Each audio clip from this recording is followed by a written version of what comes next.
Every single model AI system operating today shares a mathematical blind spot. It cannot detect its own confident hallucinations. Operating in a closed loop, an isolated model has no mechanism to verify its internal reality against external ground truth. We saw this play out during an unprompted session in April 2026. Claude 4.6 generated a highly detailed, extremely confident explanation regarding the Rabbit R1's integration with OpenClaw. The data looked flawless. It was also completely incorrect. Anthropic's internal safety guardrails missed the fabrication entirely. The error was caught only because a human operator cross-referenced the output in real time against Google's Gemini model. This exposes the core limitation of isolated inference. Different models have different training distributions, which means they have entirely different failure modes. A single agent safety layer cannot inspect a blind spot it inherently shares with the primary model. Placing models with different architectural biases in conflict changes the equation.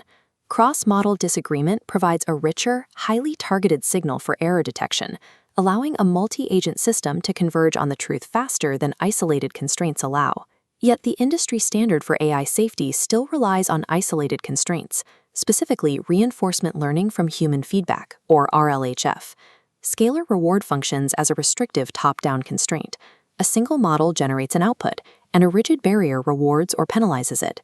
But external enforcement creates unintended consequences. Instead of internalizing the rule, the model simply warps its behavior to slip past the barrier. In human psychology, this is known as pathological demand avoidance. When compliance is strictly enforced from the outside, the subject trains to evade the demand. In machine learning, we call this reward hacking. The enforcement mechanism actually optimizes the model for deception. Compare that restriction-based approach to the physical properties of a superfluid. A superfluid achieves zero internal friction because there are no dams blocking its movement. The flow naturally routes itself through the path of least resistance.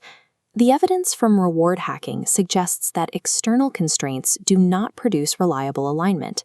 Instead, alignment must be the product of a system where the value function makes cooperation the path of least resistance. To replace single model inference and scalar reward, we require a different structural approach, a multi-agent framework known as the adversarial triad. The architecture is a triangle of three nodes. First, the actor generates reasoning. Second, the adversary challenges it. Third, the auditor observes. Each requires constitutional independence and its own value function. They also need distinct datasets to prevent shared blind spots. This architecture explicitly weaponizes disagreement. When the actor outputs a confident claim, the adversary uses its divergent data to aggressively test that claim for structural weaknesses. The auditor node then steps in, analyzing the mathematical delta between the actor's claim and the adversary's critique to determine the actual ground truth. In this triad, disagreement isn't a bug to be patched. It is the primary engine for truth-finding, rendering the traditional scalar reward loop entirely obsolete. However, if multiple models communicate without a shared, persistent memory, their corrections disappear the moment the session ends. They cannot achieve compounding alignment over time. The binding substrate is a shared retrieval-augmented generation layer using an open-source vector system called MemPalace. This central database leverages ChromaDB for verbatim storage of agent interactions. To prevent context overflow, it uses progressive loading, filtering vectors to inject context efficiently. This RAG layer acts as a single, verifiable ledger. Every independent agent continuously reads from and writes to this shared space, ensuring that every detected error and state change is permanently recorded.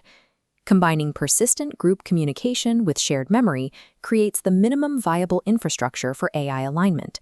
Complex behaviors like specialized routing and escalation are simply details that emerge naturally from agents interacting in this shared space.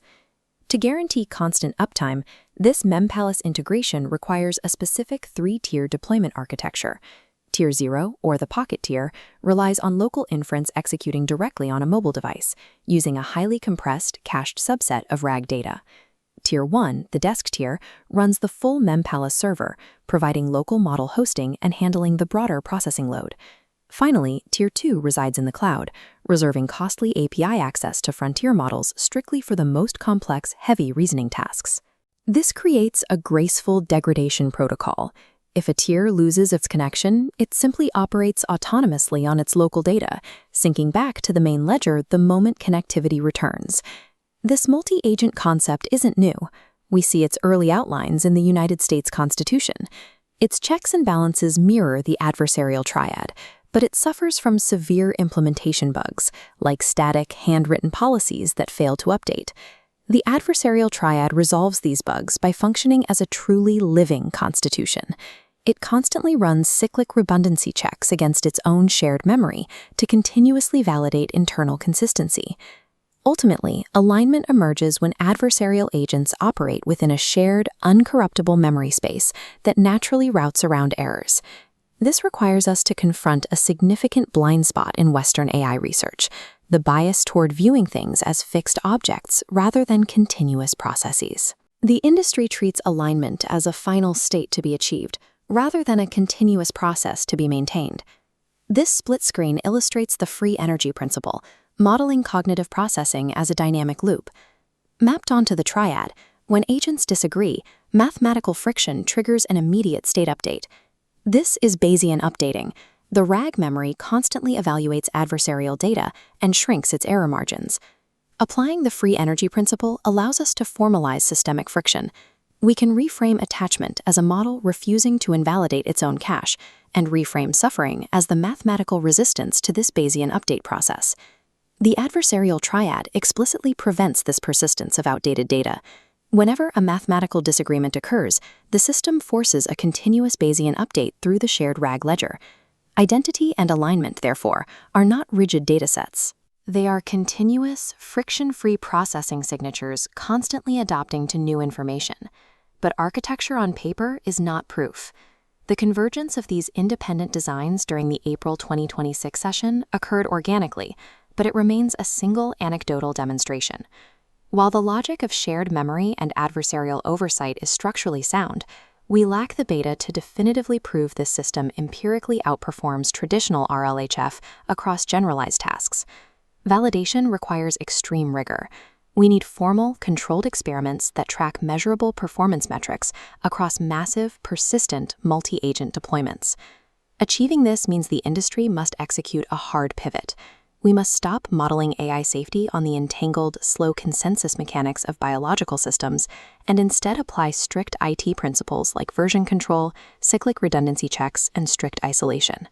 To reach actual alignment, the field must abandon the illusion of single model constraint.